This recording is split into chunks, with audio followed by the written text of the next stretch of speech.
Hello बच्चों, आज हम बताने वाले हैं फिजिक्स 10th क्लास का, जो कि कल हम बताए थे किरण पुंज किसे कहते हैं। आज हम उससे आगे बताएंगे किरण पुंज कितने प्रकार के होते हैं, उनके सभी नाम और उनके परिभाषा। तो चलिए हम चलते हैं, देखते हैं क्या कहता है कि किरण पुंज कितने प्रकार के होते हैं। तो किरण पुंज 3 प्रकार के होते हैं। किरण पुंज 3 प्रकार के होते हैं। पहला का नाम होगा समांतर किरण पुंज, दूसरा हो जाएंगे अभिसारी किरण पुंज, तीसरा हो जाएंगे अपसारी किरण पुंज। अब हम ये तीनों किरण पुंज के बारे में विशेष जानकारी प्राप्त करेंगे। तो पहला है समांतर किरण पुंज किसे कहते हैं। तो देखिए, ऐसे किरण पुंज जिसमें सभी किरणें आपस में समांतर हो, जिसमें सभी किरणें आपस में क्या हो, समांतर हो, उसे हम समांतर किरण पुंज कहते हैं। देखिए, यहाँ सभी किरणें क्या होते हैं, आपस में क्या है, समांतर हैं। अगर सभी किरणें आपस में समांतर होगा वह समांतर किरण पुंज कहलाएगा। आज अगला है अभिसारी किरण पुंज किसे कहते हैं। तो ऐसे किरण पुंज जिसके सभी किरणें एक बिंदु पर आकर जमा होते हैं, उसे हम अभिसारी किरण पुंज कहते हैं।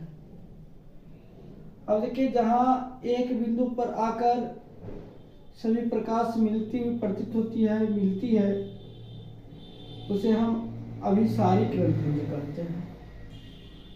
अब हम अगला चलेंगे अपसारी किरण पुंज।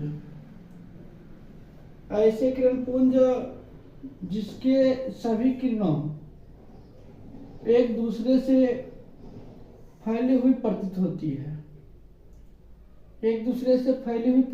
है, उसे हम अपसारी किरण पुंज कहते हैं। अब देखिए, टॉर्च हम जलाते हैं तो पूरे आसपास के क्षेत्र में क्या होता है, फैल जाता है। वो फैलने की प्रक्रिया को हम क्या बोलते हैं, अपसारी किरण पुंज। मतलब एक बिंदु स्रोत से पूरे क्या होते हैं, फैल जाती है, निकलती है प्रकाश की किरण, प्रकाश फैल जाती है, अपने क्षेत्र आसपास के क्षेत्र में फैल जाती है। उसी फैलने की प्रक्रिया को हम क्या बोलेंगे, अपसारी किरण पुंज। चलिए हम अब बताते हैं प्रकाश के गमन के आधार पर पदार्थ कितने प्रकार के होते हैं। प्रकाश के गमन के आधार पर पदार्थ 3 प्रकार के होते हैं। उनके नाम है पारदर्शी पदार्थ, दूसरा है अपारदर्शी पदार्थ, तीसरा है पारभासी पदार्थ। तो हम चलते हैं पारदर्शी पदार्थ किसे कहते हैं। तो पारदर्शी पदार्थ ऐसा पदार्थ जिनसे होकर प्रकाश की किरणें आसानी से पूर्णतः पार कर जाता है, तो ऐसे पदार्थ को हम पारदर्शी पदार्थ कहते हैं। जिनसे होकर प्रकाश की किरणें आसानी से पार कर जाएगा, उसको हम क्या बोलेंगे, पारदर्शी पदार्थ। जैसे कांच, पानी, हवा, ये सभी से क्या होता है, प्रकाश आसानी से पार कर जाता है, इसीलिए इसको हम पारदर्शी पदार्थ कहते हैं। अब अगला है अपारदर्शी पदार्थ। ऐसा पदार्थ जिनसे होकर प्रकाश की किरणें बाहर नहीं निकल पाते हैं, उसे अपारदर्शी पदार्थ कहते हैं। उसे क्या कहते हैं, अपारदर्शी पदार्थ कहते हैं। जैसे ईंट, पत्थर इत्यादि, इस प्रकार से कोई भी पदार्थ होगा वह अपारदर्शी पदार्थ के अंतर्गत आता है। जैसे ईंट में अगर हम प्रकाश आर पार आसानी से कर पाएंगे, नहीं कर पाएंगे, इसीलिए क्या हो जाएंगे, ये अपारदर्शी पदार्थ। अगला है पारभासी पदार्थ। तो ऐसा पदार्थ जिनसे प्रकाश की किरणें अंशतः मतलब कुछ अंश बाहर निकल पाते हैं, उसे पारभासी पदार्थ कहते हैं। पारभासी पदार्थ कहलाता है जैसे तेल लगा हुआ कागज, घिसा हुआ कांच, ये सभी इत्यादि ये सभी क्या हो जाएंगे कि पारभासी पदार्थ।